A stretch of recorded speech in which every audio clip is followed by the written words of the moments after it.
Shilpa has co-founded a very, very exciting company called Social Cops. And this is also another thing in which you see technology on the ground, actually, how it's improving lives back, and again, using everything that's available to devise solutions that are smarter. So I'd like her to briefly also tell us about Social Cops and talk about how this actually improves our lives on the ground. Thanks, Preeti. So, all of us, you probably have used an e-commerce site, and, people have always seen that when you buy chocolates, it recommends that you should buy roses instead.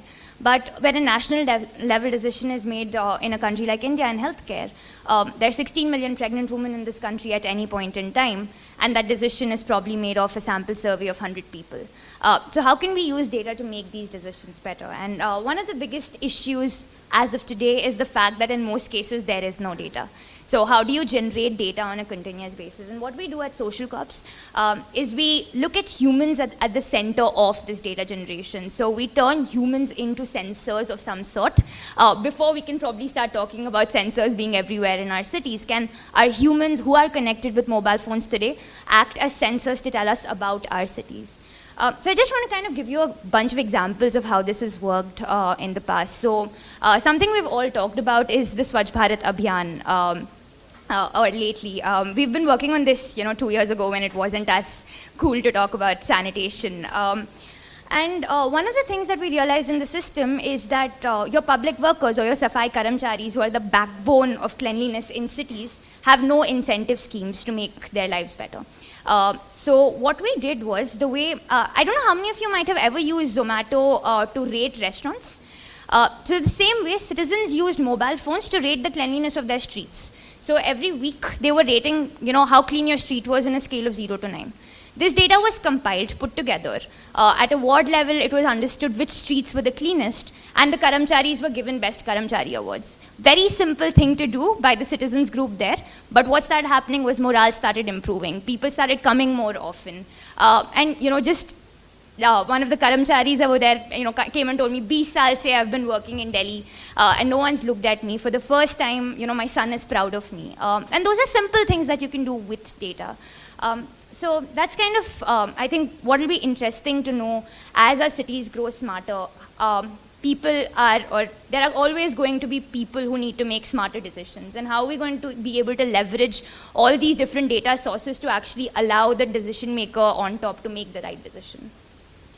I think one other thing, and this is something that also I think colors what I'm saying, is that there is a lack of understanding, and which is where a proof of concept like yours can help.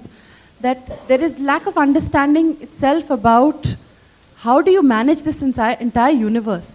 Because you have data at one point, you have people, you have devices, you have things that connect all the three. How do you manage? Vishal, probably if you'd like to comment on, how do you manage this entire universe, and where do you see possibilities for, interventions to make this? I think if you look at the building blocks of what makes a city smart, or technology can possibly enable that, is security, safety, energy conservation. So how can you be more conscious about using energy? Examples that you used about citizen services, as to how citizen services can be improved, whether it's cleanliness, information services, communication in different ways, health, how can health be improved.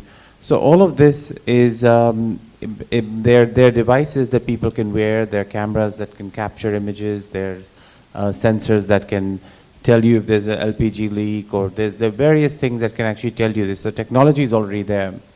It's what happens when that data comes to her organization, or comes to what we built is a technology platform. The last 2 sessions focused on how land was a way of realizing how you can fund a smart city, but there's also services that can fund a smart city, or commerce that can fund a smart city, based on data that you can get from the citizens themselves.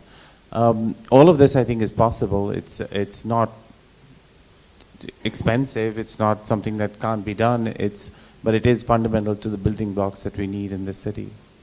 And that takes me to another question, which everyone has mentioned, of course. You mentioned that we've talked about traffic, we've talked about cities, security. I'd like to then tackle the other part of the security and the safety. When we are talking about such large amounts of data, one question arises, these repositories that we're building that are actually helping us connect and devise solutions, who is going to protect it? Who's going to be the custodian of this data? This is one question. I know maybe it sounds simplistic, but these are questions that are being asked. I'd like to perhaps ask you, because, I'm sure that these are questions that are directed to you sometimes. Okay, fine, I have my whole home is locked into my phone, but how do you protect if my phone gets lost or something like that? These are very, very practical questions that all of us would be asking. When we talked about that you can open your house through the internet, through your iPad or something. And there are significant security concerns around that. And as we speak, there are already a lot of startups which are now talking about getting into these kind of technology spaces and how they can open doors through smart locks. But the biggest issue here is how do you protect the consumer? If you can hack the phone and if you can hack your iPad, then there's no security. For us, that's a very important point. The key thing is to secure your customers properly. Dr. Ketkar, would you like to come in here perhaps and talk about, we've also talked about disaster management. You were talking about better emergency medical services, using location-based services. So would you probably also say what are some of the uses that you think, possibilities that you see in the field of disaster management or... On the disaster management applications, we talked about location-based services. That's something which can be extended. Knowing the location of mobile user itself is a privacy issue. One would not like everyone to know where he is traveling throughout the day, but this information should be available to law enforcement agencies, and this should be definitely available for disaster management. If there's an accident on the road, if one is able to know which all telephone subscribers are around that point of accident, location of accident, they could be informed to take alternate routes, and therefore you can manage your traffic better in terms of congestion happening because of the accidents. So any event like an accident, one could make use of location-based services again. Right? Kalpa, would you like to come in here and maybe expand on what Dr. Ketkar is also saying about, yeah. So I think it's going to be, so we've been working with a bunch of non-profits on seeing how we can use, better data, better technology, better mobile phone access to, understand or, ensure better access to services during issues like disasters. And something that's really interesting, and I'd like to share a case study of something that happened in Indonesia. So Indonesia basically is a country that's completely on Twitter. So I think almost everybody tweets everything that they do in the country, and they have a lot of floods. So in the recent floods that happened in Indonesia, people were tweeting information about the floods.